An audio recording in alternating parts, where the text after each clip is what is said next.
Assalamualaikum warahmatullahi wabarakatuh. Apa kabar teman-teman? Semoga baik-baik saja dan sehat selalu tentunya. Amin amin ya rabbal alamin.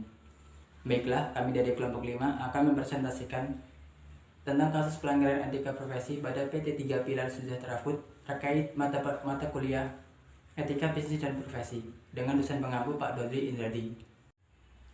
Perkenalkan, nama saya Bayu Praitno. Saya selaku moderator akan menyampaikan susunan materi yang akan kami presentasikan.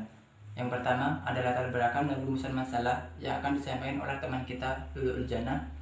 Selanjutnya pembahasan materi terkait kasus pelanggaran etika profesi pada PT 3 Pilar Sejahtera Food yang akan disampaikan oleh teman kita Elina Cahya Adiliani dan juga Vika Iin Susanti. Lalu ada juga kesimpulan dan saran yang akan disampaikan oleh saudara Dinda Aditya. Saya akan menjelaskan mengenai latar belakang. PT 3 Pilar Sejahtera Food atau AISA merupakan perusahaan multifungsi yang bergerak di bidang usaha makanan dan juga usaha beras yang didirikan pada tanggal 26 Januari 1960. Awal cerita kisruh ini bermula dari amburadulnya bisnis beras yang dikelola oleh anak perusahaan PT Indo Beras Unggul karena terbukti mengoplos. Seperti diketahui, manajemen lama AISA yaitu Bapak Joko Mogoginta, mantan Presiden Direktur PT AISA, dan juga Budi Istanto Suwito, mantan Direktur AISA, tengah didakwa di Pengadilan Negeri Jakarta Selatan lantaran diduga menggelembungkan piutang usaha anak ke AISA dan laporan keuangan tahun 2017. Imbasnya, laporan keuangan konsolidasi AISA tampak menarik. Kejanggalan mulai terendus ketika AISA gagal bayar kewajiban bunga obligasi dan sukuk. Pada waktu itu, PT 3 Pilar Sejahtera Food atau AISA Joko Mogoginta dalam keterbukaan informasi ke BI. Masalahnya yaitu yang pertama, pelanggaran apa yang telah dilakukan oleh PT 3 Pilar Sejahtera Food Tbk atau AISA. Yang kedua yaitu siapa yang telah dirugikan oleh PT 3 Pilar Sejahtera Food Tbk atau AISA. Yang ketiga, bagaimana proses hukum yang diberikan kepada PT 3 Pilar Sejahtera Food Tbk atau AISA.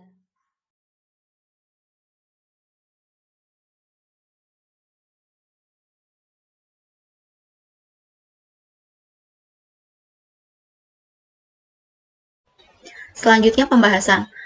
Pada 22 Oktober 2018, dilaksanakan rapat umum pemegang saham luar biasa yang resmi menunjuk jajaran direksi dan komisaris baru.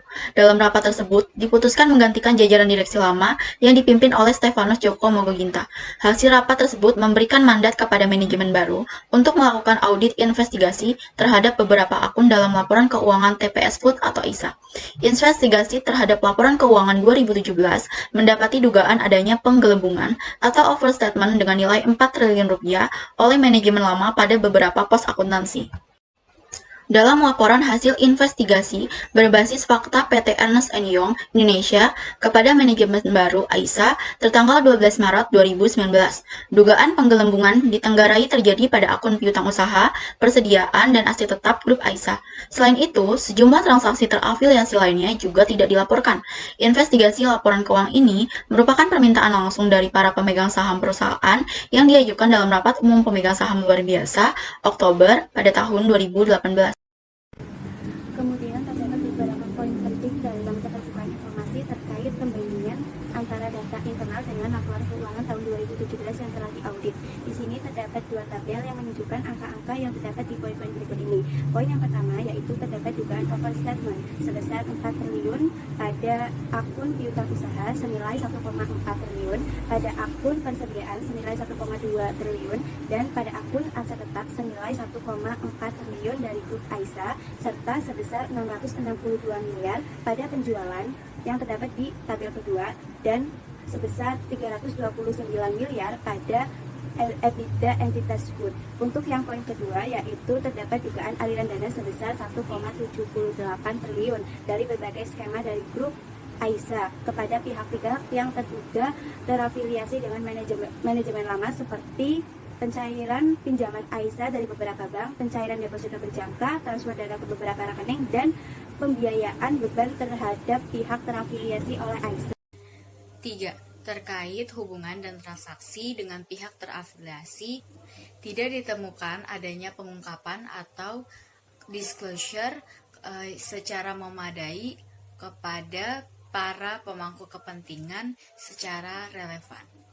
Terdapat 4 faktor yang mendorong terjadinya fraud atau kecurangan, yaitu sebagai berikut. 1.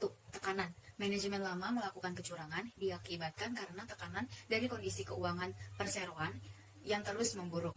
sehingga tidak melakukan pembayaran kupon atas obligasi yang telah diterbitkan oleh perseroan. 2. Adanya peluang. Adanya hubungan yang sudah terjalin lama antara PT TPSF dengan KAP Amir Abadi Yusuf, Arianto, Mawar, dan rekan, di mana KAP tersebut telah mengaudit laporan keuangan Aisyah setidaknya sejak laporan keuangan di tahun 2004. 3. Rasionalisasi. Faktor ini terjadi ketika seseorang melakukan rasionalisasi atau mencari pembenaran atas terjadinya kecurangan. 4. Pengungkapan. Suatu kecurangan yang terjadi belum tentu dapat menjamin tidak akan terulang kembali kecurangan tersebut, baik itu dilakukan oleh pelaku yang sama maupun pelaku lainnya. Kesimpulan, pada PT 3 Pilar Sejahtera Food terbuka telah terjadi penggelembungan aset sebesar 4 triliun yang lebih dari 30% terdiri dari persediaan. Menurut EY, sebelum laporan investigasi tersebut dipublikasikan, tak seluruh pemegang saham mengetahui laporan tersebut.